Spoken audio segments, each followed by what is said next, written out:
The night of the Rutherford County Tea Party in April, when I was passing through Tennessee, one of my favorite states of predilection, to the Newfoundland National Specialty Show, I stopped off to say hi to Ralph and Tess, and they asked me if I'd like to go to the Rutherford County Tea Party. I have three tea parties of my own in Florida, but of course I immediately assented. And when Trevor Loudon spoke that night, he shattered all previous frames of reference, especially in regard to New Zealand. Ever since 1997, I told my patients we need a second tea party, and it wasn't long into Trevor's electrifying talk that night before I realized he would be ideal for the Association of American Physicians and Surgeons. He's a New Zealander with deep bonds to America and to our principles.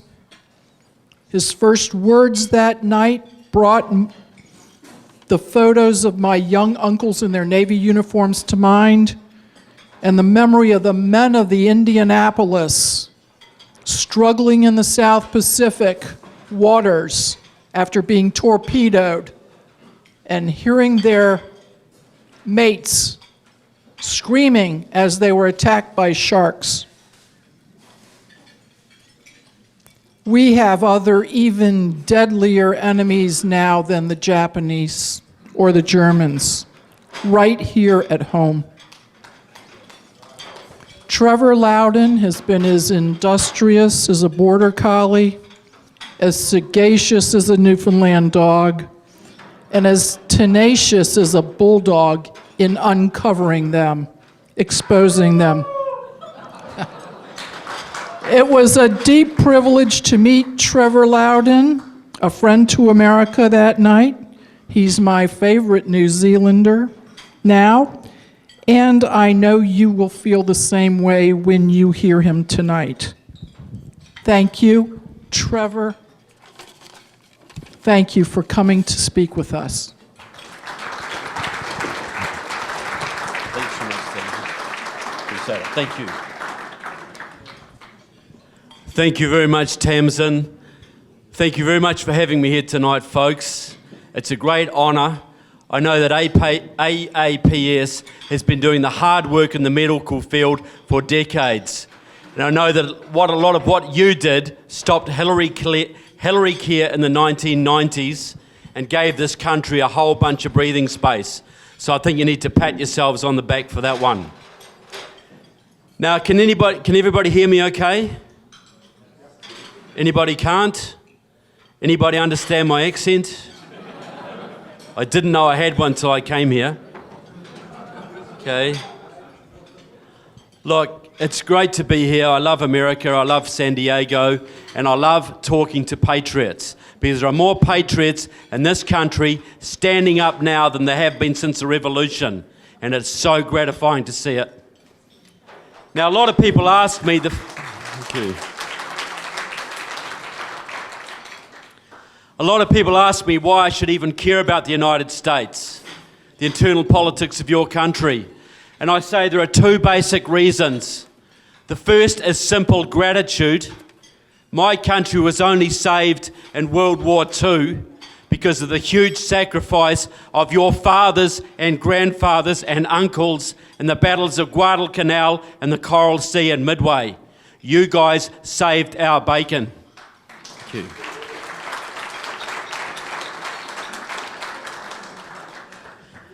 And the second reason is related, but a little bit more selfish. Ronald Reagan had it right. This is the last best hope of mankind. If freedom fails in the United States of America, it fails in every corner of the globe. If you lose your world leadership, your military superiority, the bad guys, and by that I mean the Russians, the Chinese, the Iranians, the Cubans, the Venezuelans, the Nicaraguans, the North Koreans, and all their crazy allies will carve up this planet amongst themselves. Now, as Tamsin alluded to, I get a lot of emails from people in this country saying, if it all turns to custard, can I come down and live in New Zealand? Okay? And I say, come down, buy a holiday home, come and have a holiday, you'll love the place. But this is the front line right now. If freedom goes here, it goes everywhere. And some of you may have been to Fiji, beautiful Fijian islands, 1,500 miles to the north of New Zealand. Fiji now has a Marxist government. The Chinese are training the Fijian military. They're building big hydroelectric dams on the islands. Fiji is now a Chinese client state. And that is happening right throughout the South Pacific. Just a few months ago, the Australian Minister of Defence was up in China for talks. And a top Chinese defence official embarrassed him publicly. He said, now is the time for Australia to choose. Do you stay under American protection or do you come under Chinese protection? And that is the kind of protection that Tony Soprano would offer you. No, I'm not kidding, folks. That would not have happened under Bush or under Reagan, even under Clinton. But it's happening now because the bad guys of the world are getting bolder and bolder because of the leadership coming out of your White House. Well, it's in the wrong direction, ma'am. And you look at your allies around this planet, from Israel to Japan to Australia to New Zealand, Canada, all of them are freaking out because they see that your president loves the bad guys of the world a lot more than he loves them. And that's causing huge instability and disquiet all around the world, and people are wondering, just what bad guy are we going to have to make our peace with? Because we can no longer rely on America. You saw what happened to Poland, standing up to the Russians, missile systems in Poland to protect them, and your president took them out. What message did that send to your allies in Eastern Europe, your allies around the globe? So I want to talk about, for a start, I'll get into your president and Obamacare, but I want to talk about a little bit about what I consider is a big secret of communism. And it's very seldom talked about. It's not atom bomb spies or labour union agitators. It's the ability of a tiny Marxist party to get their policies implemented as the law of the land in their country. So how could this be? How could a group of several hundred comrades or maybe a few thousand, how could they influence public policy in a country with 10 million or 100 million voters? Well, I want to tell you how it's done, and it's done all the time. And I want to start with an example from my country, New Zealand. Back in 1984, we elected a socialist Labour government. And the very first thing they did was to enact legislation banning nuclear warships from our harbours. Some of you may remember that. And as you guys were the only people sending nuclear warships to our harbours, overnight that killed the Australia-New Zealand-United States military alliance. ANZUS, stone cold dead. So how, at the height of the Cold War, could a pro-Western, pro-American country so willingly turn its back on the Western alliance? Well, this is how it was done. Now, in the 80s, a few years after that, I spent a lot of time interviewing a New Zealander who had infiltrated the New Zealand Communist Party for our security intelligence services, our FBI. So he was a government spy inside the Communist Party. And in 1983, he was given the greatest honour any communist could enjoy. He was sent to Moscow to train at Lenin's Institute for Higher Learning in Leningradsky Prospect. Now, this was not a small institute. There were 3,500 students at any one time, many of them on 7-year training courses, many of them with one-to-one tutelage. This was the training academy of the future world communist leadership. And there were people there from Sri Lanka and Thailand and Ethiopia and Luxembourg and Ireland and Argentina and Bolivia. Virtually every country of the world was represented except for one, the main enemy itself, the United States of America. So why were no Americans training there in Moscow? Because at some point, your government had told the Soviets that were any Americans ever caught training at that institute, there would be war. And the Soviets respected that. But what they would do, they would train Canadians or Mexicans or New Zealanders in the doctrines they wanted promoted, and those people would go and train the American communists. So my friend sat down in a little room with members of the KGB, his fellow delegates, there was 4 of them in total, and tutors from the Institute. And they had a plan, a very important plan, because that was the time of the massive anti-nuclear marches through Europe. Hundreds of thousands of people under green banners were campaigning against NATO, against the nuclear arms race, against the nuclear umbrella over Europe. Hundreds of thousands of them. And there was a real danger, a real fear that the North Atlantic Treaty Organization, which you guys were the linchpin of and still are, would basically dissolve. And the Soviets, of course, were funding all of these marches and funding the peace movement and funding the local communist parties that organized them because they wanted to see NATO break up because that would give them control of Europe.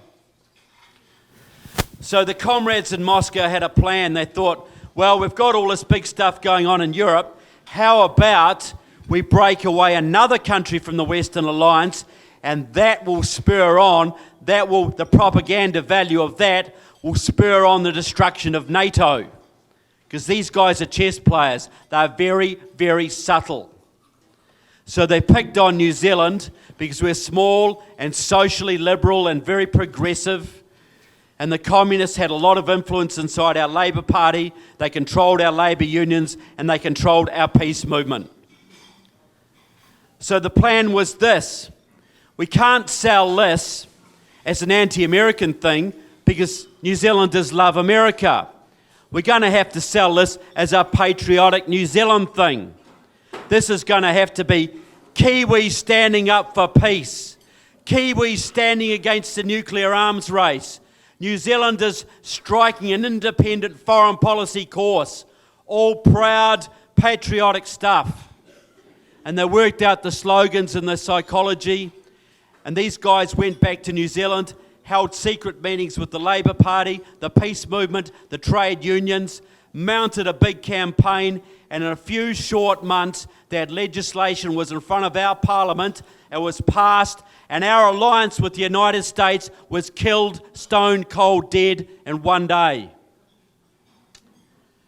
And I will tell you, a lot of New Zealanders come to San Diego, to the States.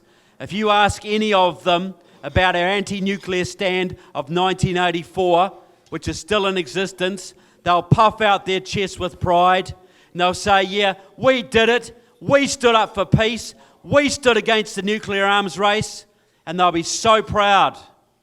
And not one of them in 100,000 would have any inkling that those policies were designed by the KGB at Lenin's Institute for Higher Learning. Totally duped. So could this happen in the land of the free and the home of the brave? If I told... It is, folks. And I'm going to give you 2 examples. A small symbolic one for a start. It's quite timely. Every year here in California, lucky people here get a paid day off work to celebrate the life of Cesar Chavez, the great labor union leader, founder of the United Farm Workers. Cesar Chavez, trained by the communist agitator Saul Alinsky, marched with socialists and communists his entire life, and his famous slogan was, of course, "Si se puede, si se puede, yes we can." Some of you might have heard that one before. And Obama openly acknowledges that's where it came from. Well, the woman who got that passed in the California state legislature is Evelina Alarcon of the Cesar Chavez holiday campaign. And she got a whole bunch of state senators and a whole bunch of left-wing Labour Union people and a whole bunch of left-wing movie stars, and they mounted a big campaign and they got it passed. And now she's got it in 11 states across the Union, and she's trying to take it nationwide now. And her website proudly lists the endorsement for that campaign of your president, Mr. Obama himself. Now, on the 8th, in a couple of days' time, Mr. Obama is coming to California to turn Cesar Chavez's old cottage into a national monument. But I'm sure most Californians would have no idea, and I'm sure Mr. Obama would have no idea, but Evelina Alarcon was a long-time leader of the Southern California Communist Party USA. But she has got legislation changed right across your country. So what about a big, meaty, grunty example, one that all of you guys are concerned with, I know? That is, of course, Obamacare. Now, I acknowledge that it's not yet fully socialised healthcare, but we all know where it's heading, don't we? If it stands, and it cannot be allowed to stand, single payer is on the way. Now, the father of the single payer socialised healthcare movement in this country is a retired Chicago physician named Quentin Young. The guy's pushing 90 now, but he's worked his entire life on this issue. He's set up numerous doctors' alliances, a whole bunch of groups, worked with state legislators and congressmen all over the country, people like John Conyers, and he's got legislation put forward many times. He had a lot to do with Hillary Care in the 90s. But they've always failed until 2009 with the Affordable Health Care Act under Mr. Obama. And it's no surprise that the progress was made under Obama, because for many years in Chicago, Quentin Young was Mr. Obama's personal physician. He openly claims credit, has done on several occasions, for indoctrinating Obama into the ideas of socialised healthcare. But Quentin Young was a 40-year veteran of the Communist Party USA, until he left that organisation to set up a new Marxist group called Democratic Socialists of America. And that is the number one Marxist group in this country. And if you think it sounds all, democratic and it's just socialist and they're pro-American, one of their top leaders now was for many years a man called Kurt Stand. He's now serving a 17-year jail sentence in your country for spying for East Germany and the former Soviet Union.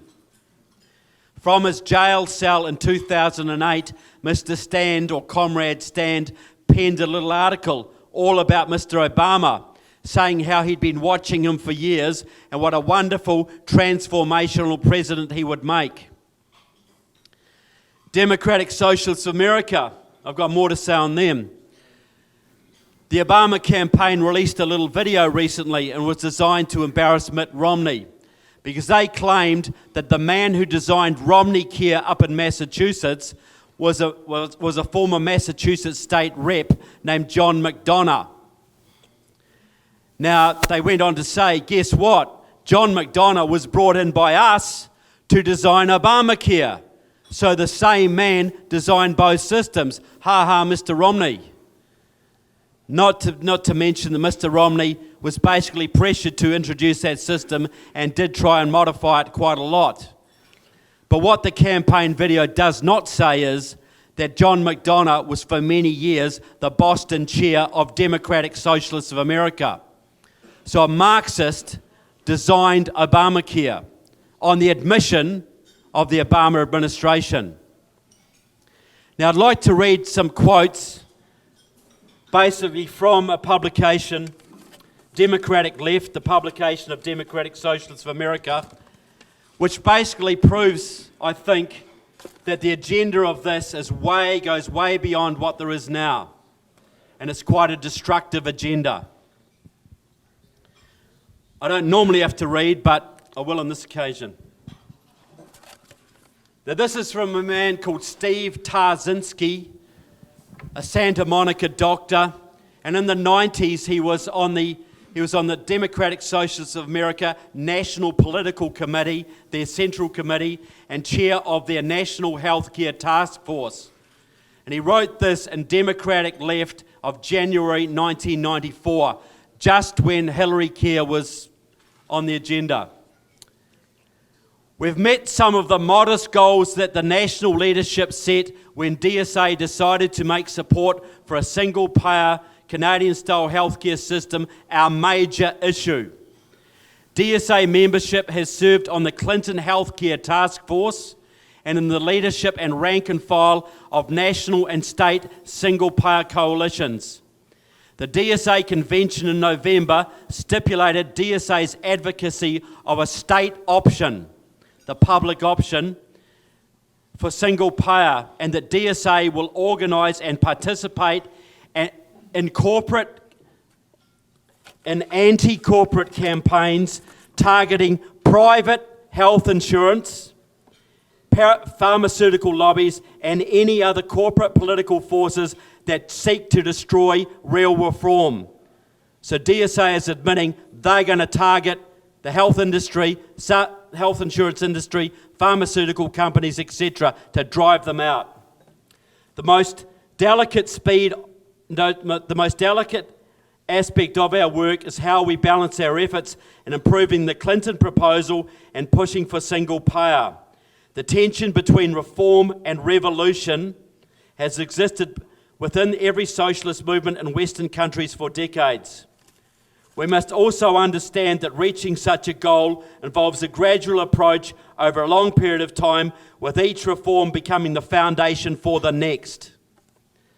So I think that's clear proof, ladies and gentlemen, that Democratic Socialists of America, which has the ear of more than 80 of your congressmen and your president, has an agenda of single-payer healthcare in this country, and they're going to use the public option to drive out private insurance and all opposition to their agenda.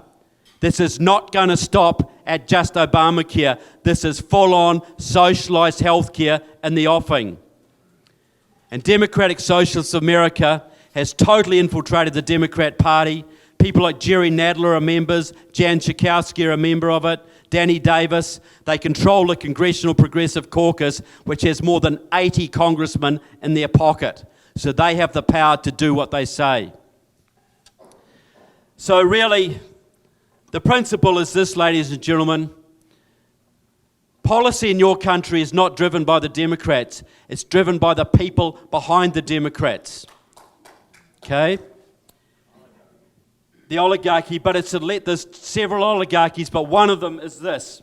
If you want to know what the Democrats are going to do tomorrow, you read Democratic Left today or the Communist Party's People's World, because what's in their publications today will be on the floor of your Congress tomorrow. And the mechanism is simple. Basically, since 1995, when John Sweeney became president of the AFL-CIO, a member of Democratic Socialists of America, the communists and socialists have flooded back. They control every major labour union in this country. AFSCME, SEIU, NEA, you name it, they own it. So the mechanism is simple. The communists set a policy, they make it labour union policy. The labour unions go to Democrat Party conventions and vote on that policy. And because they're the biggest bloc, they get it through. They also go out and elect Democrats. And there's hardly a Democrat in this country that doesn't owe his election to the support of the labour unions. So the mechanism is simple. John, you want to get elected by us? This is how you vote. This is the legislation you put forward. Don't do it, don't come back next time. So that is how small groups of Marxists, several hundred members maybe, or a few thousand, can dictate Democrat Party policy at every level. And they do it all the time. It ain't the Democrats that do it, it's the communists behind the Democrats using them as a front and the labour unions as a transmission belt. So, we'll get on to Mr. Obama himself. A lot of people say to me that Mr. Obama made a great movement. I say the opposite. I say a movement made Mr. Obama. And that movement started in Hyde Park, Chicago in the 1950s. Anybody here from Chicago who cares to admit it? What? There's no free enterprise doctors in Chicago? Okay, well, Hyde Park, South Chicago is a pretty bleak industrial area. But Hyde Park is a little bit of an oasis. It's the area around the university, and it's basically full of trees and little boutiques and delicatessens, lovely shops, and lots of socialists. And in the 1950s, the communists and socialists in Hyde Park got together, working through the Democrats, decided to take out the daily Democratic Party machine that ran Chicago for decades. So this was basically socialist Democrats versus gangster Democrats. Okay? And what they did to form a big base, the communists and socialists and Democrats of Hyde Park formed a big alliance with the blacks, the Latinos, and the labor unions of South Chicago. So communists, socialists, Democrats, blacks, Latinos, labor unions. Any of that sound familiar? What gang That, is that? sorry? It's a gang. It's a gang? Yeah, well, it is a gang. It's a gang of thugs, basically. So this is the blueprint for the Obama administration. The blueprint for the Obama movement. And the first person they got elected was a man called Leon Dupre in the 1950s. Now, Leon Dupre was a city councillor, a real rebel. And when he left the council, he was a lawyer. And for many years, he was a mentor to Mr. Obama. Back in the 1920s, Leon Dupre used to go down to the local rifle range in Chicago to practice target shooting with his best friend, Saul Alinsky, for the communist revolution they believed was just around the corner. In the 1940s, Dupre was going down to Mexico City to visit with Leon Trotsky, the exiled Soviet leader then hiding out from Comrade Stalin. The next person they elected was a woman called Carol Moseley Brown to the US Senate in 1992 from Illinois. Long-time communist supporter, a long-time communist fronter, almost certainly a secret party member. She only lasted one term, very corrupt. And then your president, Mr. Clinton, gave her an ambassadorship, made her an ambassador, a representative from your country overseas. And guess where he sent her? New Zealand. We got a corrupt Chicago communist sympathizer as our ambassador from your country. Great honour, Mr. Clinton. Thank you. Then in 2004, they got Mr. Obama elected to the US Senate. And in 2008, they put him into the White House. Now, Mr. Obama knows exactly who put him into power, and he's been fulfilling their agenda every day of his term of office. Now, why is Mr. Obama so keen to work with the radical left?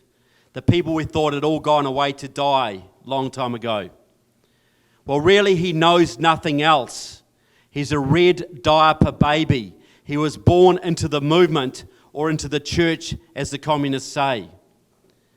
And the very first significant mentor to Mr. Obama was a man called Frank Marshall Davis. Who's heard of Frank? Could be. Half of you here.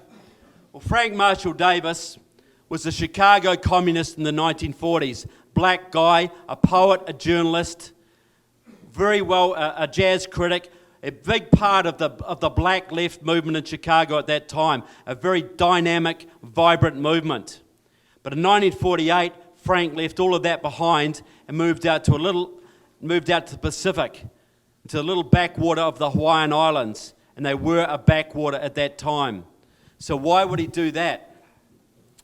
Well, a few years before that, Comrade Stalin had ordered the American Communist Party to put as many comrades out into Hawaii as they could. And what do you think interested Comrade Stalin out there? What interested the Japanese in 1941? Pearl Harbor, the Pacific Fleet.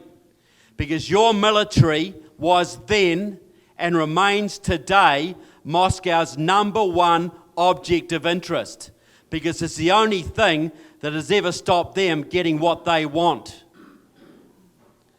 So they were moving comrades out onto the islands. They even had a plan to have a revolution in Hawaii at one stage so that the communists could take over and give the bases to the Soviets. But that was not very, very realistic. But anyway, they were spying on the bases, trying to get them closed down.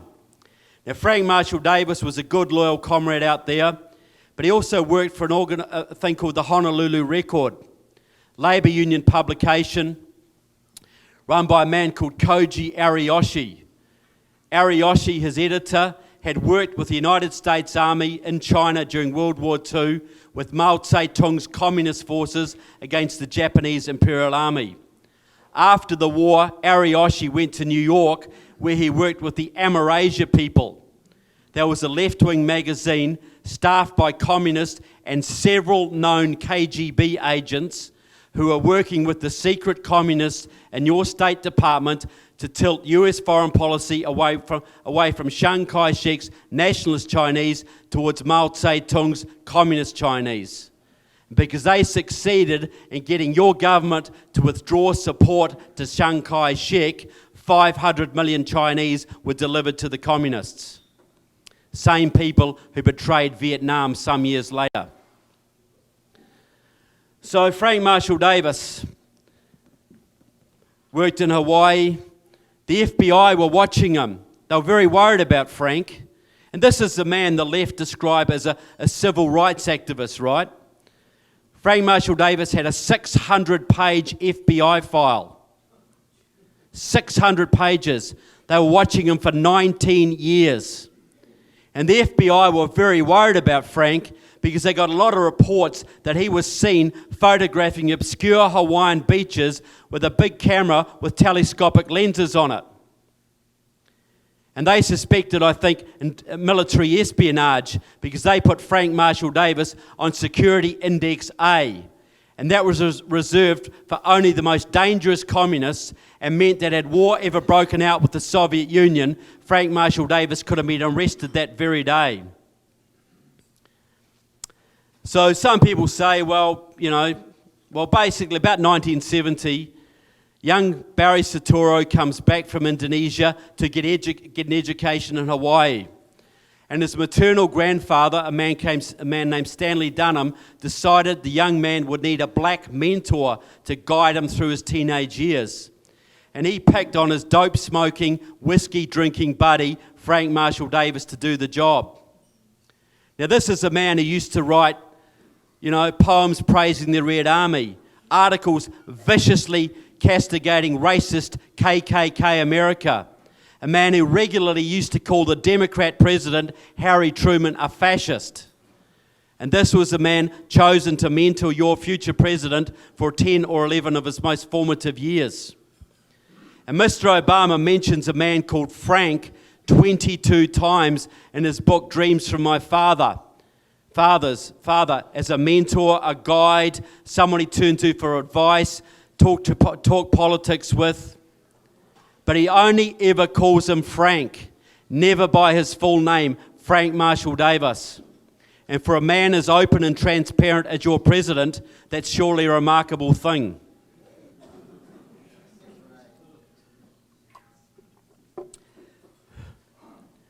So we'll go forward. Another significant mentor to Mr. Obama, a woman called Alice Palmer. She worked with Obama in Chicago when he started to get interested in politics. She was an Illinois state senator. She was worked with Obama for several years in a thing called the New Party. The New Party was a Marxist group set up by Democratic Socialists of America SEIU, and ACORN with the job of infiltrating the Democrat Party.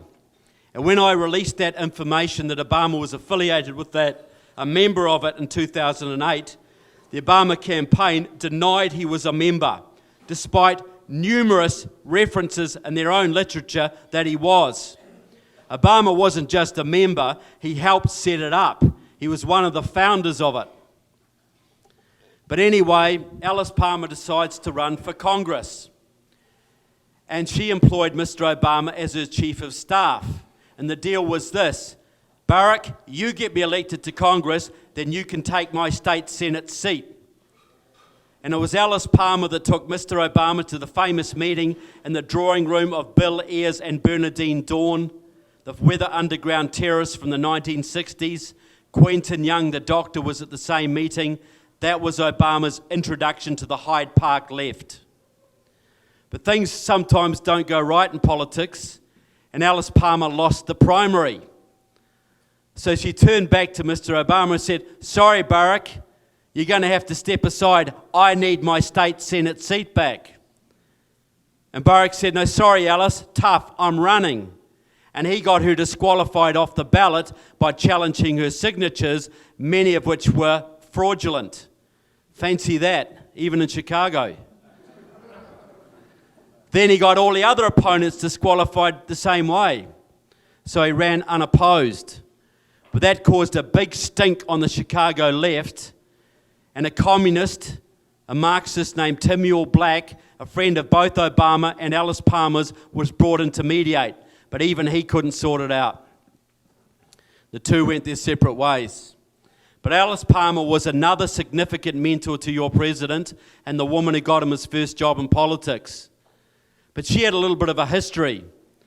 In 1980, she was invited to Grenada in the Caribbean by Maurice Bishop, the communist dictator of that island, to the first anniversary celebrations of that country's Marxist-Leninist revolution. In 1983, Maurice Bishop was murdered by some of his own comrades, and in the ensuing chaos, this man, your president, Ronald Reagan, sent troops onto the islands. When my friend was training in Moscow, he was training in Moscow when that happened, and the Soviets were spitting tacks. This was going to be the second Cuba of the Caribbean, and bloody Ronald Reagan shut it down. They were not happy.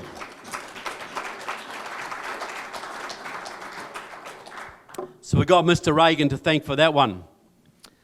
1983, Alice Palmer was in Prague, communist Czechoslovakia, for a meeting of the World Peace Council. Now this is very significant because the World Peace Council, and it still exists today, was the Soviet Union's #1 international front. And its target was your military. The Soviets put billions of rubles into it, and it was used to agitate and propagandize against your military all over the world. They opposed Star Wars. They opposed every weapons system your government put forward. They campaigned to shut down military bases across the globe. The World Peace Council was the Soviet Union's #1 front, and your military was their target. And when my friend was training in Moscow, we had a little incident. He was talking to Comrade Venedev, one of the tutors there, discussing the peace movement. And Comrade Venedev said to him, "John," he said, "there are very many clever, very, very clever people in the Soviet Union, but no one has ever been able to come up with a weapon as powerful as the peace movement. That is the store the Soviets put in propagandizing against your military." So Alice Palmer was also running the Black Press Institute out of Chicago, a nationwide network of communist journalists who were spreading communist propaganda, Soviet propaganda, amongst your country's black population. In 1985, she took 16 of these people to the Soviet Union, East Germany, and Czechoslovakia for meetings with high-ranking communist officials and the editor of Pravda. In 1986, Alice Palmer was in Moscow covering that year's annual conference of the Communist Party of the Soviet Union. The same year, She was also elected as International Vice President of the International Organization of Journalists, a bona fide Soviet KGB front. So Alice Palmer, the woman who got your president his first job in politics, was basically a high-level Soviet agent of influence, connected to at least 3 Soviet bloc governments and 2 major Soviet international fronts. So Frank Marshall Davis, communist, possible Soviet spy. Alice Palmer, Democrat, definite Soviet agent of influence, and both of them working in their own way against your military. So what about the people around Obama today? And I'll pick on a couple of them. The first is the other half of Mr. Obama's brain. Valerie Jarrett. Even the Liberals call her that, you know. Introduced Obama to his wife, now sits in the White House as his closest friend and most trusted advisor. The most powerful woman in America. But what about her pedigree? Where did she come from? Well, Valerie Jarrett's mother is a woman called Barbara Bowman, child psychologist out of Chicago, runs the Erickson Institute, early childhood education outfit, has had a lot of influence on education in this country. In 2009, Mr. Obama gave Barbara Bowman an award for her work, and that ceremony was prominently covered in the pages of the Communist Party's People's World. The Erickson Institute was named after a man called Erik Erikson. Any old 60s hippies in the room at all? Well, they say if you can remember the 60s, you weren't really there, so... Okay, well, some of you might have heard the phrase identity crisis. That was Erik Erikson. He was a disciple of Sigmund Freud, but he was also kicked out of Berkeley in the 1940s because he refused to sign an anti-communist loyalty oath. He was also at the time a lecturer in the California Labor School, Communist Party's main school at the time, main labor union school. On the board of the Erickson Institute have served Tom Ayers, the father of Weather Underground terrorist Bill Ayers, and Bernadine Dawn, the wife of Bill Ayers and a famous terrorist in her own right.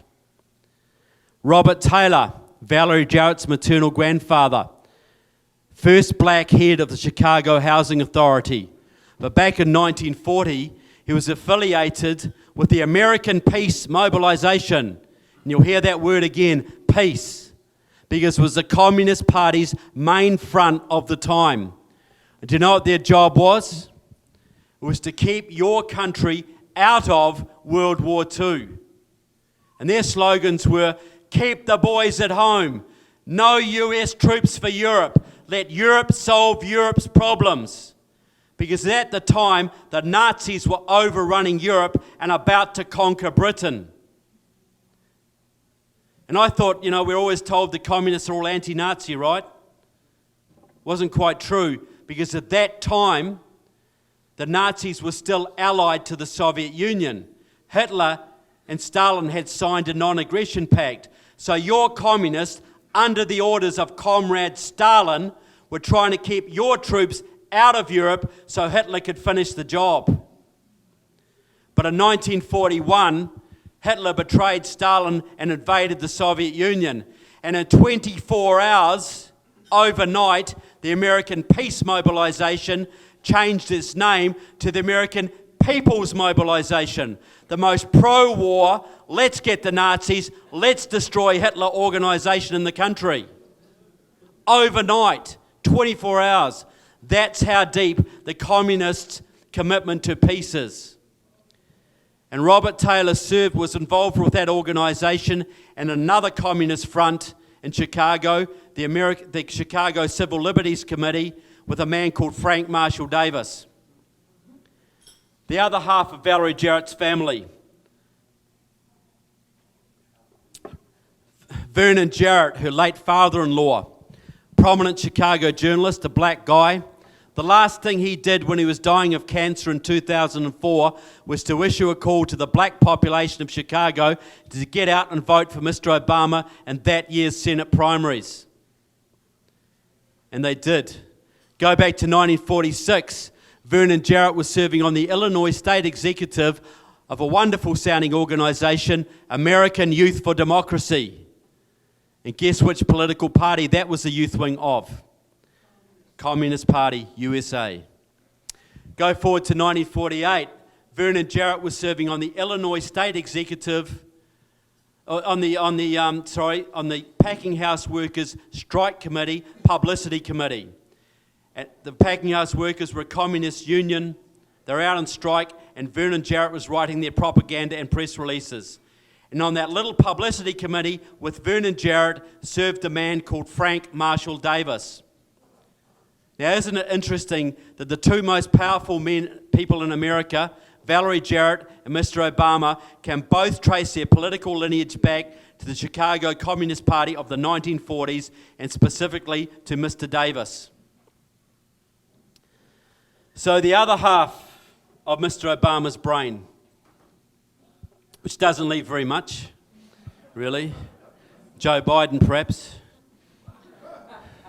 Cheap shot. David Axelrod, man who got Obama elected and now sits in his Chicago trying to get him re-elected. A man who wins elections by blackening the name of his opponents. And we can all see the Democratic Party strategy in this election. It's negative, negative, negative. They got nothing positive to run on, have they? Back in 2004, when Obama was running against Jack Ryan in Chicago for the Senate, a Republican, favoured to win, some secret divorce records were illegally unsealed, a sex scandal was uncovered, and Jack Ryan was sunk. But where did Mr. Axelrod learn his trade? Well, back in the 1970s, when he came to Hyde Park, Chicago, to study political science, he was picked up and mentored by two very prominent Chicago activists / journalists, Don Rose and David Cantor. Now, these two guys got him his first job and got Axelrod his first job in big-time journalism. They all worked together as a team in the Carol Moseley Brown election campaign and other left-wing campaigns. But before they picked up Mr. Axelrod, the two men had run a little publication in Hyde Park called the Hyde Park Kenwood Voices, and it was the voice of the Hyde Park left. It carried articles about Quentin Young's trip to North Vietnam during the Vietnam War to give aid to the communists, about his son Ethan's trip to cut sugarcane for Castro in Cuba. It also had a regular column by Congressman Abner Mikva, very much part of their operation. Big opponent of gun rights, Mikva was. But he left Congress, became a law professor at the University of Chicago, a big supporter of Democratic Socialists of America, and a mentor and friend for many years to your president, Mr. Obama. He was also a mentor and friend for many years to another American lawyer, who I'm sure you're all familiar with. That is Elena Kagan, who now serves on your Supreme Court. So, Don Rose, half of the partnership, long-time communist fronter, he was the guy who coined the famous phrase, "The whole world is watching." And that was during the big riots in Chicago in 1968, which he helped to organise. The other half of the partnership, David Cantor.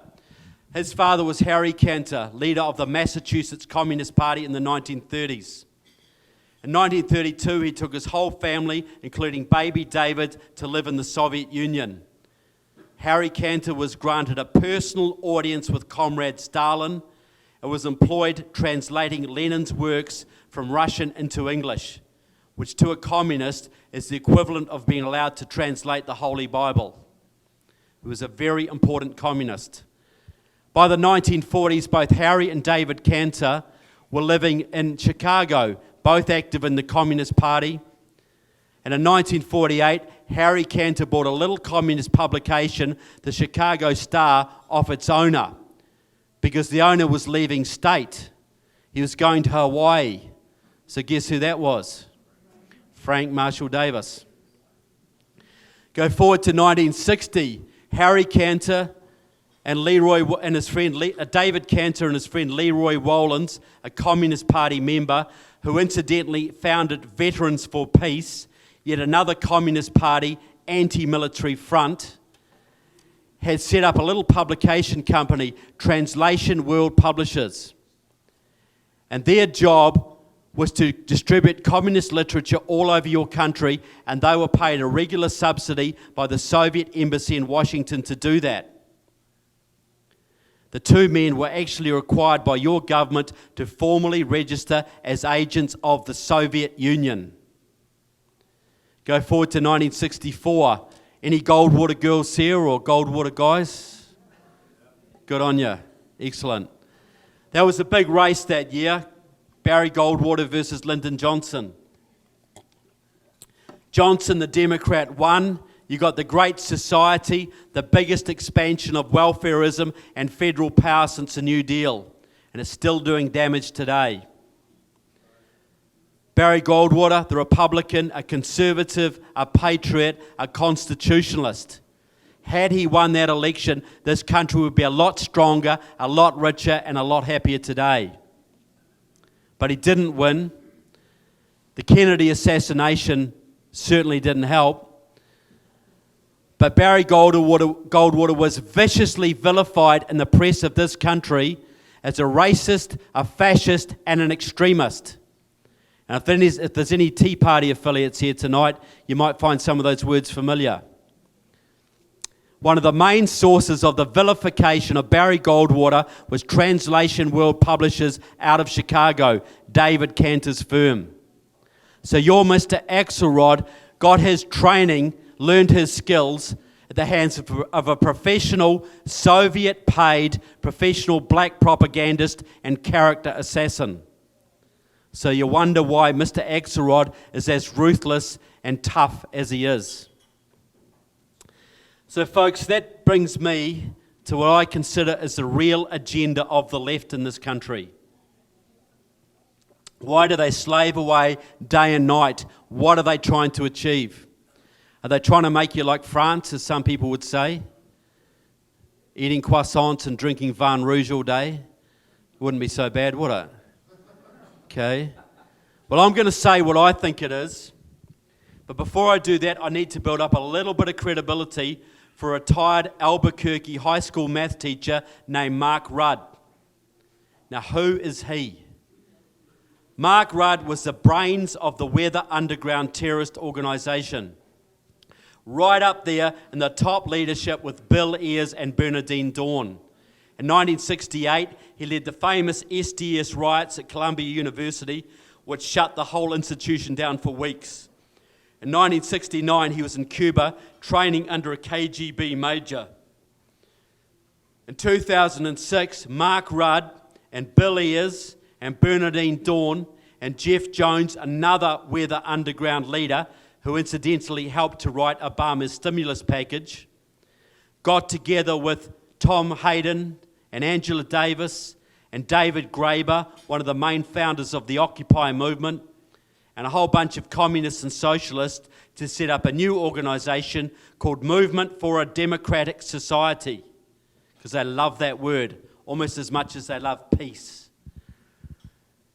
A Movement for a Democratic Society spawned a little offshoot organisation in 2008, headed by Tom Hayden, and they called that one Progressives for Obama. And Tom and Mark Rudd endorsed Progressives for Obama. So Mark Rudd is a key member of the United States left, and he's personally worked with people who know Obama and have worked with him for decades. So when he predicts Obama's agenda and where he's going to take this country, I give him some credibility. Now in 2008, November, just after the election, Mr. Obama appointed some conservatives to the positions in your defence establishment. And some poor naive souls on our side of the fence breathed a big sigh of relief. You know, maybe he's not such a radical, maybe he's not such a crazy person, maybe we can deal with this guy. Maybe he's a moderate. But the left were absolutely spitting tax. They were livid. And Mark Rudd's inbox was filling up with irate emails from comrades all over the country. What the hell is our man doing putting conservatives into the military-industrial complex? I didn't campaign for this. And Mark Rudd knew he had a problem. He knew he had to get the comrades back on board, settle them down. So he wrote a little article for the Rag blog out of Texas, November 28, 2008, still online, and he called it, "Let's Get Smart About Obama." And this is what he said to get the troops back on board. Obama is a very strategic thinker. He knew precisely what it would take to get elected, and he didn't blow it. He knew he had to play to the centre to not be run over by the press, the Republicans, or to scare centrist voters. He made it. So he has a narrow mandate for change. The economic agenda will stress stimulus from the bottom at times and handouts to the top at others. But never, never threaten the military budget. Leave the military alone because they're way too powerful for now. By the second or third year of this recession, people may begin to discuss cutting the military budget. So where are we now, ladies and gentlemen? 3 years in, right? Worried about your jobs, your businesses, keeping your kids in college. America is focused on the economic issues. And while you're all doing that, very understandably, what is smiling Leon Panetta, a man with Marxist connections as long as my arm, what's he doing over at your Department of Defense? Cutting whole chunks out of the Army, whole chunks out of the Navy, cancelling weapon systems willy-nilly, laying off defence contractors all over this country. So where is that going to take you, folks? This is a world where China is building a blue water navy, where Russia is rearming, where Iran is on the verge of nuclear weapons, where North Korea is testing electromagnetic pulse weapons, one of which could put your country back in the horse and buggy era, where there's communist Islamic revolution all through the Middle East, where Turkey is going radical Islamic, where Europe is on the verge of collapse, where your own economy is teetering. The world is coming to the most unstable period since World War II, and this is the time that your president thinks it's wise to cut your military. Mr. Obama has even talked about cutting the US nuclear arsenal down to 292 nuclear weapons. 292. You used to have more than 6,000. The Russians alone have more than 1,500. And what was Mr. Obama doing in Korea a few months ago in March? Talking to a man, Dmitry Medvedev, the Russian president. Off mic, thought no one was listening. Talking about missile defense specifically. I need more space, Mr. Medvedev. When I get re-elected, I will have more flexibility to deal with you. And Medvedev says, yes, I understand. I'll pass your message on to Vladimir. We are with you. That is the single most important thing your president has said in his term of office, because that is the agenda of the left. That's what Frank Marshall Davis campaigned for. That's what Alice Palmer campaigned for. That's what David Axelrod's mentors campaigned for. And that's what Valerie Jarrett's mentors campaigned for. And now Mr. Obama happens to be doing just that. Now, projected forward 4 years, ladies and gentlemen, he gets in again, 4 more years. How much military do you think you'll have left? How effective will it be? And in 4 more years, if a Republican comes along and says, I'm standing for president and I'm going to restore the US military to its former might. I'm going to take the US back to being the world's #1 military power.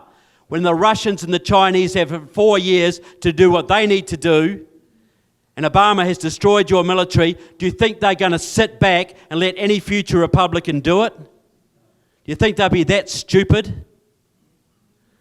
So this isn't about a depression, folks, because you guys can survive a depression. This isn't about losing some of your rights because you're Americans and you'll stand up and take them back. But have you ever been in the position before when your commander-in-chief is basically giving and Mitt Romney correctly described, after Obama's incident, correctly described Russia as this country's number one geopolitical foe, and no one's been brave enough to say that since this man. This is going to, basically, you've never been in a position before when your president has been giving your number one enemy everything they've been funding your peace movement to get for 50 years. So Mark Rudd wasn't quite finished. He went on to say, Obama plays basketball. I'm not much of an athlete. I barely know the game. But one thing I do know is you have to be able to look like you're doing one thing but do another. That is why all these conservative appointments are important. The strategy is to feint right, move left. That is why all these conservative appointments are important.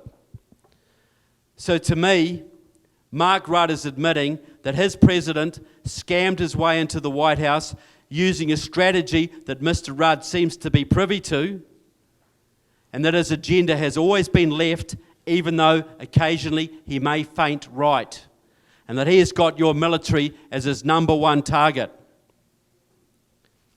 But I don't want to depress you folks with all of that. I'll bring you down. Am I too late? Too late. We're here for a festive event, right? Look, if I thought there was no hope for America, I'd be back in New Zealand right now building bunkers and stocking up on baked beans. Okay? And I'm not mocking preparation, believe me. But look, in 2008, the left thought they had a slam dunk. They had the House, the Senate, and the White House. Their agenda was primed, and all their ducks were finally in a row. And they were going to steamroll Middle America out of existence once and for all. But in 2009, something miraculous happened.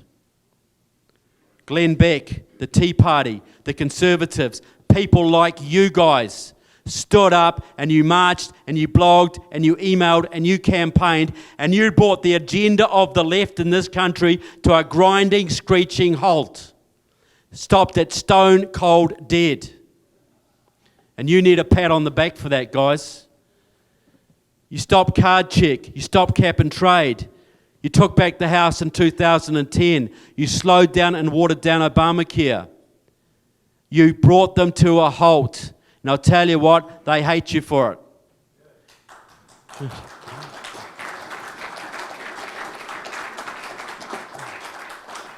Which is why I love you for it. But more than that, you gave your country a second chance. Because they thought they had you. They thought they had you where they want you. And now you have a chance to turn this country around. Because you have a choice in this election coming up. And I know the election isn't everything, because you think back to that first American Revolution.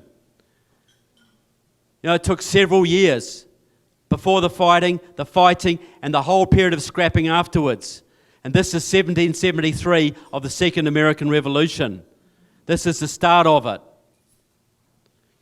But back then it was tough. You think it's tough now. You think back then 50% of the country didn't care. 40% loved the British. Less than 10%, a bunch of farmers and lawyers and shopkeepers and blacksmiths and fishermen, and I got to say pastors, united by the ideals of liberty, took on the greatest military empire the world had known to that point and bloody well beat them. And how miraculous is that?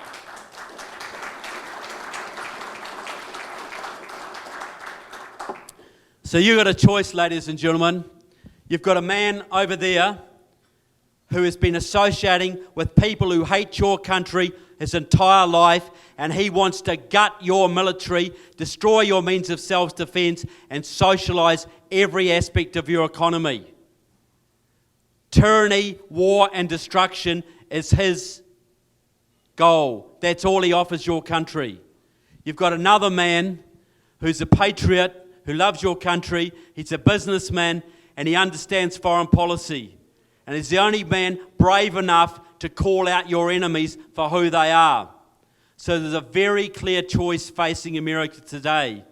And I'm sure after we all watched the debates the other night, when Obama basically looked like a naughty little boy who'd been caught telling lies, and Mr. Romney did look presidential, I think we know that we have a chance of winning this thing, and we need to carry forward, keep the faith, and not give up.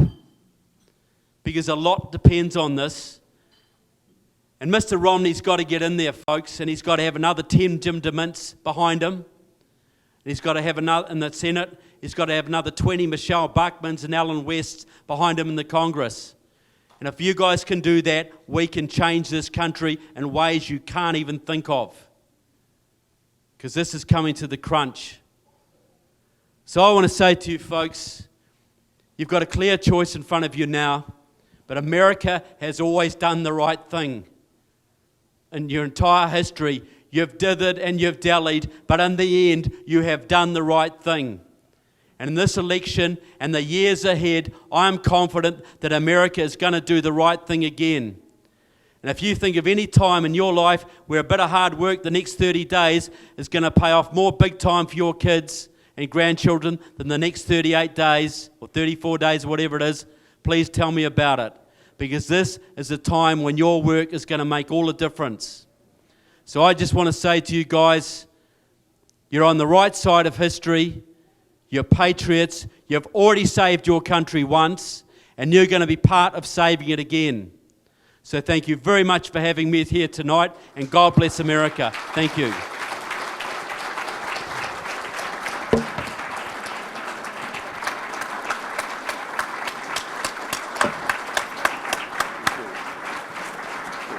I hope I didn't go on too long, but I wanted to say thank you.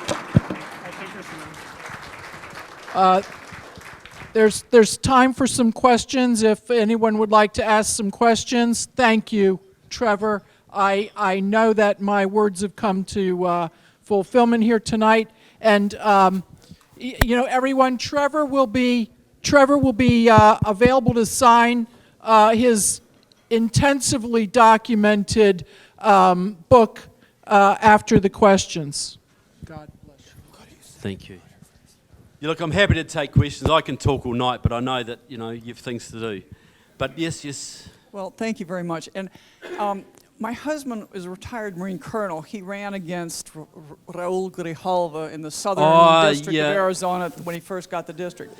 That's what we learned from that is I never heard about the Democratic Socialists of America until he ran. And then I found out that his opponent, Mr. Grijalva, has been the president of the Democratic Socialists of America while he's been in Congress. At the time he ran against my husband, he had a poster in his campaign office that was Osama bin Laden with the "We want you," taking the place of Uncle Sam. We want you. It was unbelievable that he was the choice. But in any case, I never understood any of this stuff. I subsequently read about Whittaker Chambers and the history of the Communist Party in America, and what you say is true. What I don't understand, please clarify this for me.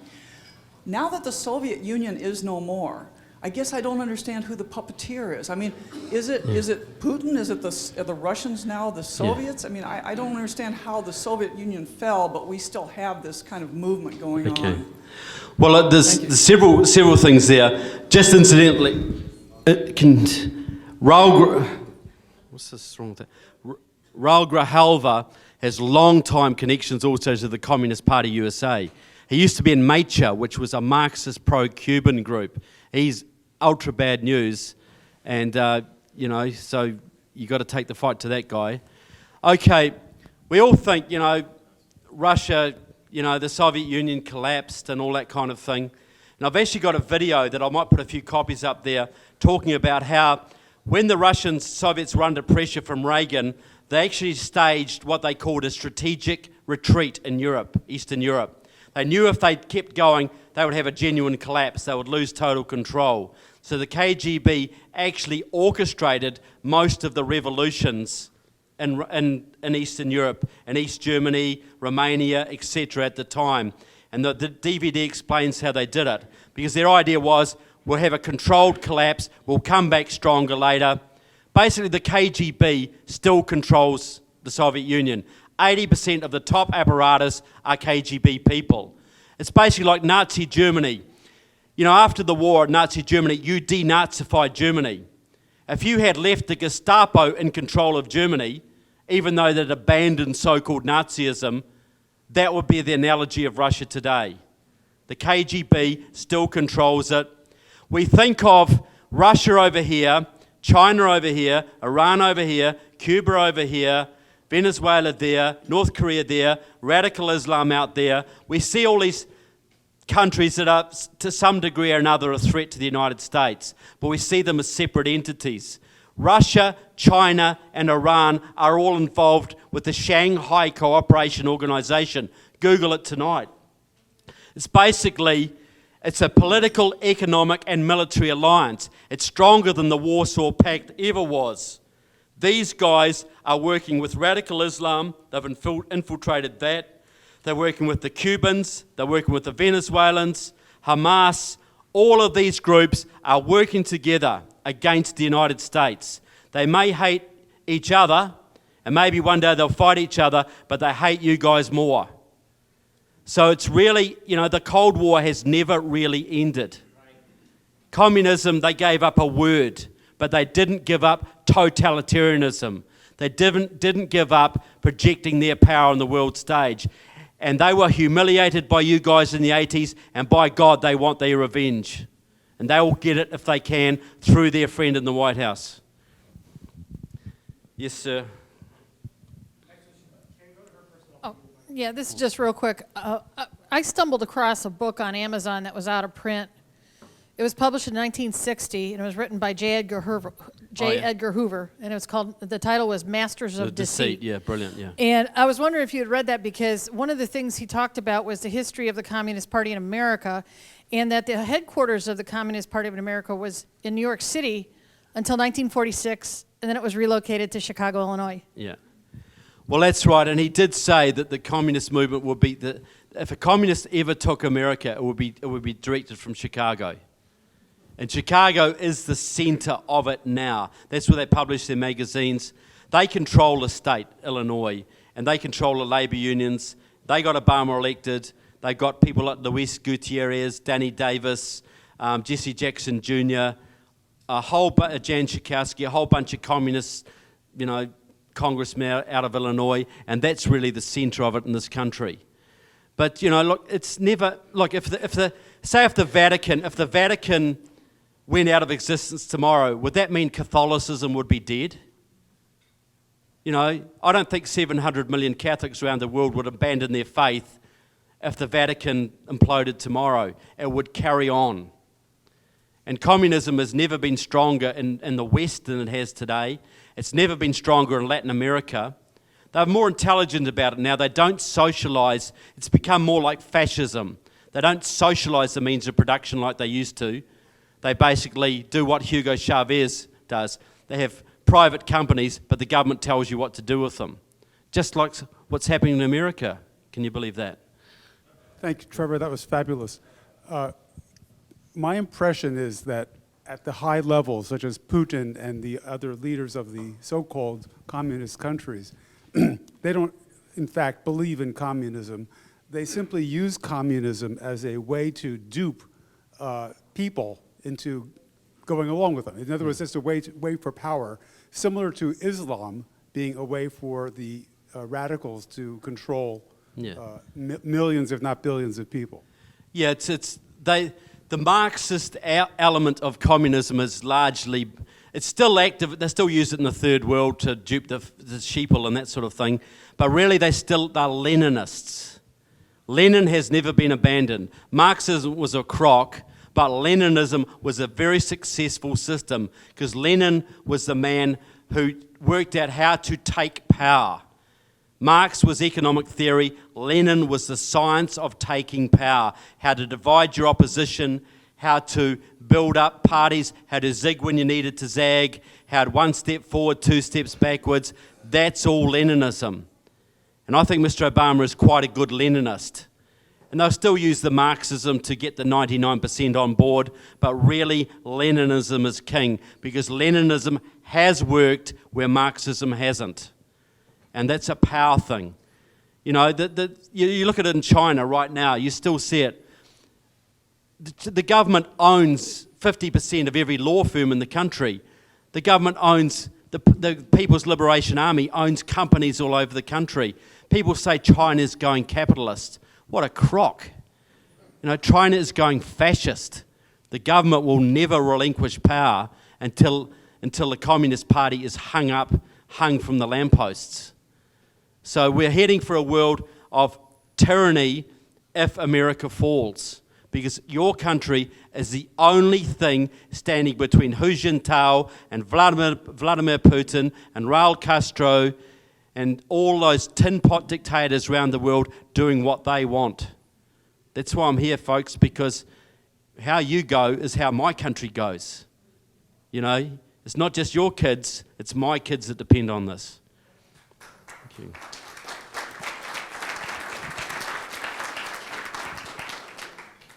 Thank you for coming and giving us the international perspective. I would assume that there are patriots in our military who know everything you just said. Do you see any scenario in which they would act? Yeah, look, it's a tough one for me to comment on because some liberal journalists might record it. But look, there are, in your military, the two things that are saving your country now are your Second Amendment and your military. And that's why Hillary Clinton's trying to take your guns off you at the United Nations. But okay, the military. Right now, I've got a friend in the military, and he basically says anybody over 1-star level should basically be gotten rid of because they're so politically compromised. You've got the young guys at the bottom, and I'm not being disrespectful to them at all, but a lot of these young guys are not particularly well educated, and they don't really understand the Constitution, and that their loyalty lies with the Constitution, not the president. You've got a mid-level of officers, and these are the core, the guts of your military. You know, the colonels and the majors and the captains and whatever, the mid-level people. Now, they are the ones leaving in droves right now because they're disgusted with the politicization of the military, the poor leadership, the gay policy in the military. It is driving them out. If Obama gets back in again, he will unionize the military. You know, and that will bring it under his control. It'll drive the last of the good guys out and give him a compliant force. So yeah, I think there is a situation where something like that could happen, but we can't rely on it. You know, we cannot rely on that. We have to win this election, and we have to restore this republic. Now, winning this election gives this country another chance, gives you breathing space. And I'll tell you what, when you win, and Mr. Romney's the president, he's going to face huge foreign policy challenges and huge internal challenges because the left are going to attack on every front. Right now, I think the Chinese are playing soft. They could sink the US dollar overnight, but they want their boy to get another chance. You know, the Russians are sort of hanging back because they want their boy back in. But if their boy doesn't get back in, Mr. Romney's going to face their wrath. So you people have to stand strong because America will face huge challenges and the military will be a key part of that. And Mr. Romney has to build up that military as fast as he can and as quick as he can and get rid of the political correctness, the dead wood, and restore your military to the state it once was in. He's got to do that real quick.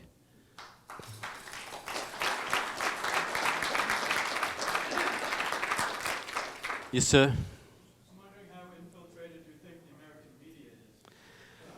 Yeah, like, oh, it's so bad. And my friend, was it Pat Cadell, former Democrat commentator, went to one of my friend, Cliff Kincaid, had a conference in Washington, D.C. a couple of weeks ago. And Pat Cadell, who was once a top Democrat, said, the media is now the enemy of the American people. And there's some aspects to it. I'll just say some aspects. First of all, back in the old days, journalists used to be trained on the job, right? They were like apprentices. and they'd go and cover the local ball games, the county fairs, the court cases. They were normal Americans with normal American values. But after World War II, most of the journalists began to be trained in the journalism schools and the universities. And the left, the Marxists, infiltrated those straight off. That was a big priority. So they were able to turn those into incubators for little liberal journalists all over the country. Now, 80% of journalists in this country self-identify as liberals, which is way out of sync with the general population. Another aspect of it, in 2009 or 2010, the Juno List scandal was uncovered. It was discovered that 400 top US journalists were collaborating on a big email list called Juno List to denigrate Sarah Palin and promote Mr. Obama. They were collaborating, openly conspiring. Now, some of those people were involved with The Nation, The Washington Post, New York Times. They were prominent journalists. And many of them were associates or members of Democratic Socialists of America, and some of them were affiliated to the Institute for Policy Studies, the most far-left think tank in this country, effectively the ideas machine of the Obama administration, and that is well known for its long-term ties to both the KGB and Cuban intelligence. So you do have traitors in the military, actual traitors. And there's a third factor in all of this.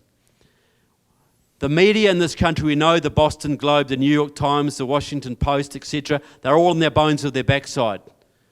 All running out of money, losing revenue, on the verge of collapse, many of them.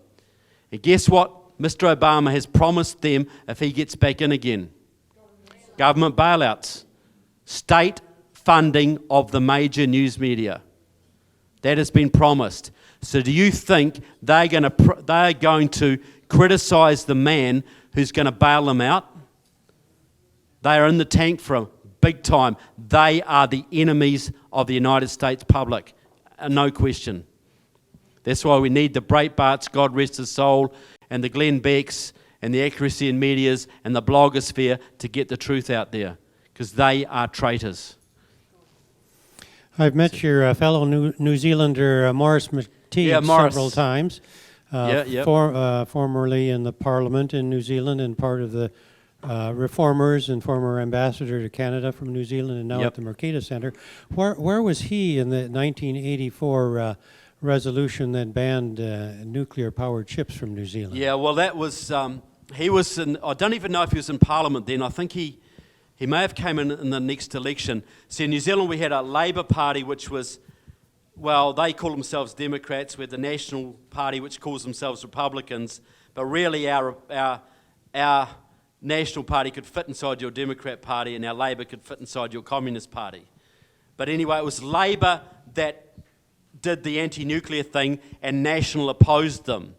And Maurice McTeague was part of that, but it became so entrenched in New Zealand and we were so sucked in by it that no subsequent Conservative government, national government, has had the guts to try and repeal it. It's become part of our culture. We're all so proud of it, you know. We stood up, you know. We were the world leaders in this. And it's a big come down to admit that this was a big mistake. You know, so Maurice McTeague was a good guy. He was part of the reform process, but he was never able to get that anti-nuclear thing overturned. Yes, ma'am?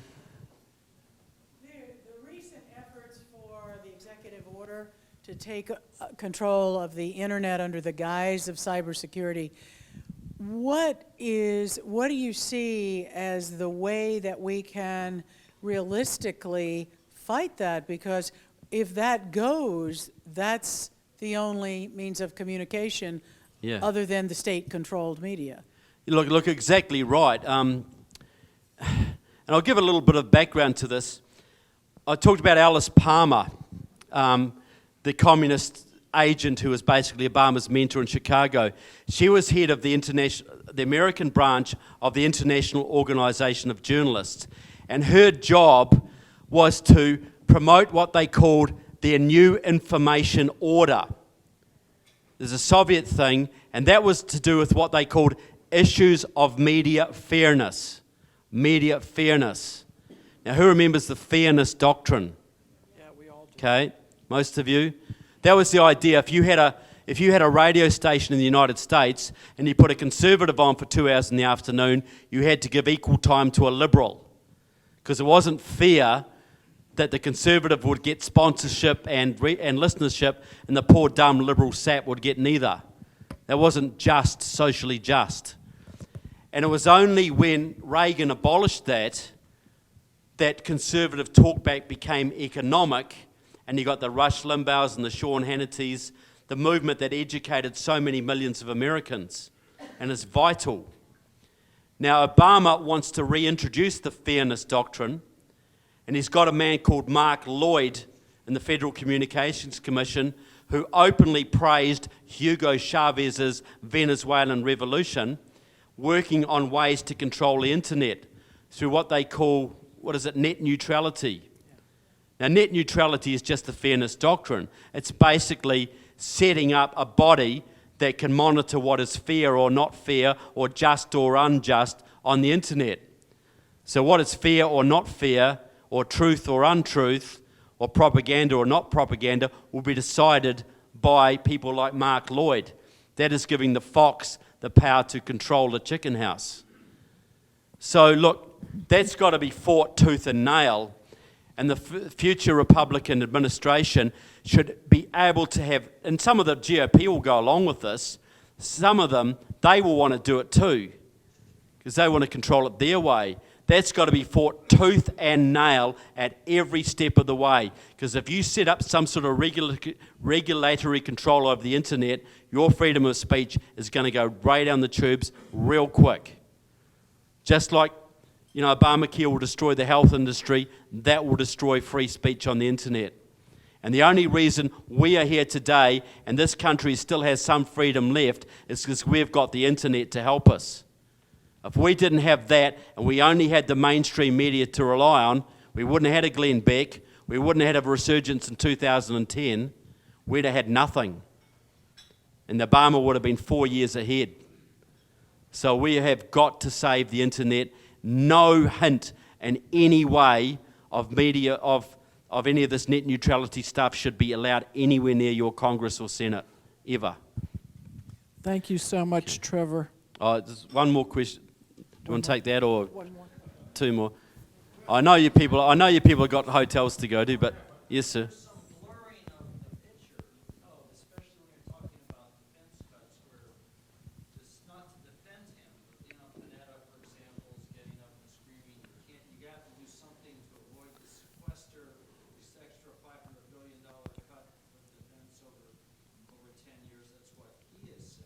Yep. And then you have other people like Grover Norquist.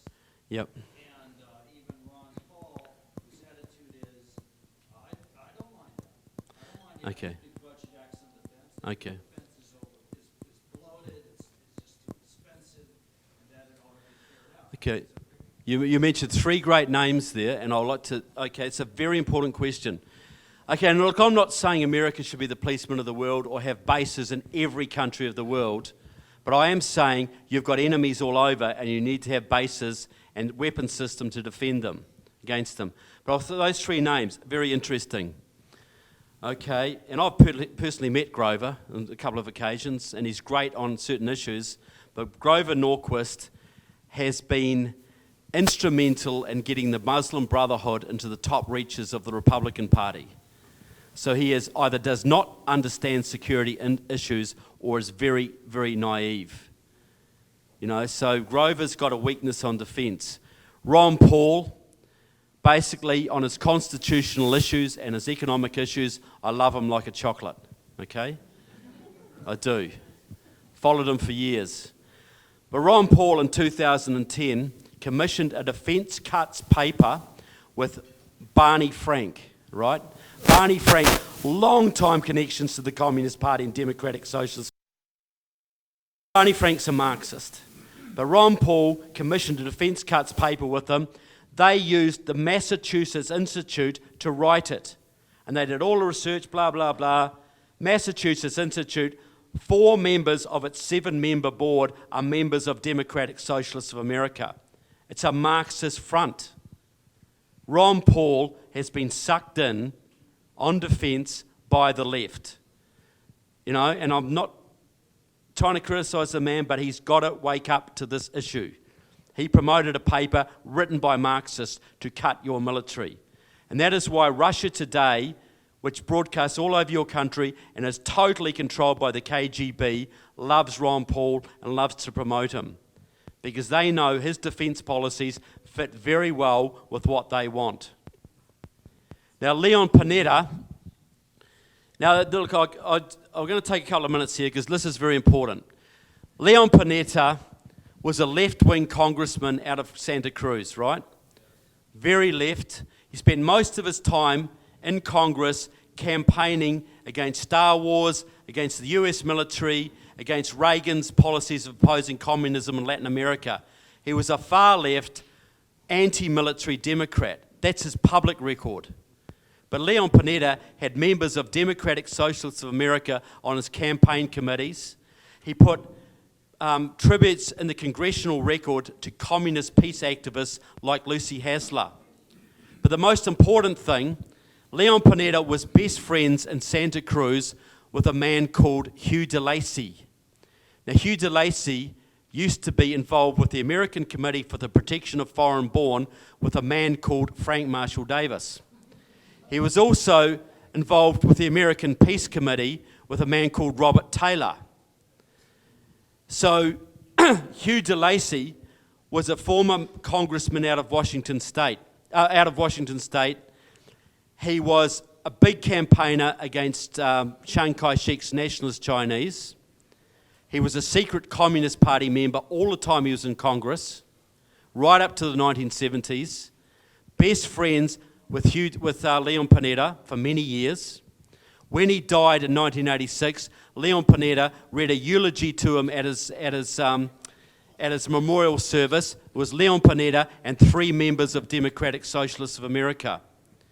Hugh DeLacy and Leon Panetta had a whole bunch of correspondence, which I have, all of which, over 9 years, all of which was criticising Reagan's policies in Latin America, criticising Star Wars, and talking about how the US defence establishment had to be cut.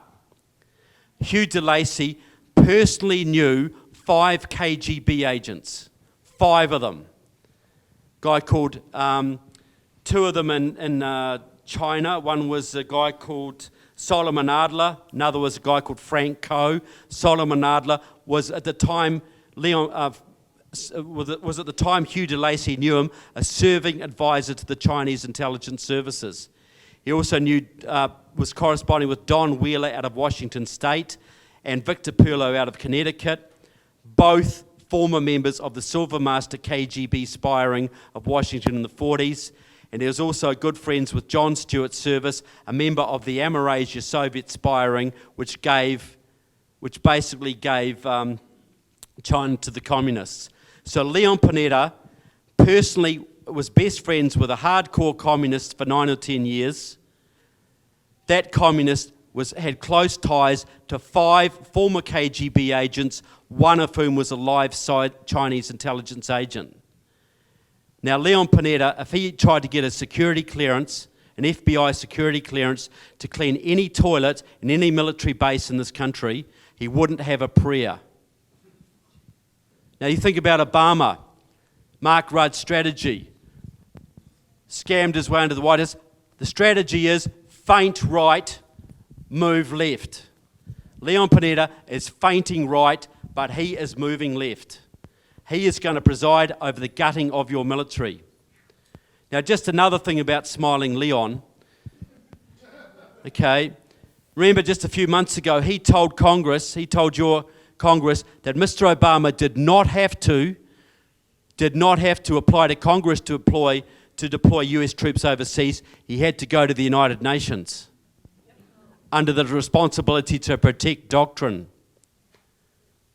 Now, that shows Mr. Panetta's priorities, in my opinion.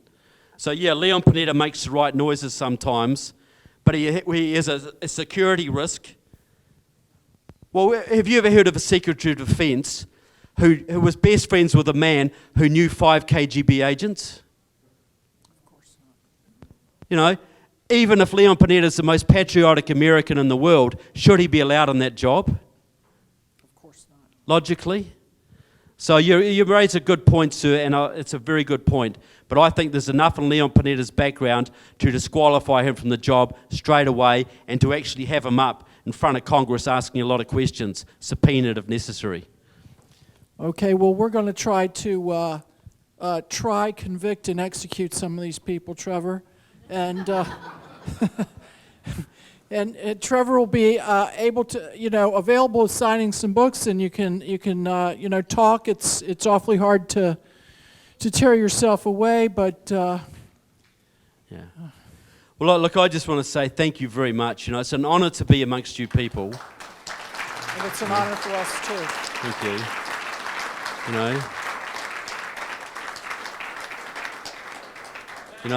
Serious question. Is there any Lord of the Rings places still left we can go to? Yeah, look, well, the Hobbiton still exists. You can hide away in the little burrows there. And the Southern Alps are still there. But look, thanks very much, folks. It's been a pleasure talking to you, and thanks for having me here. Thanks.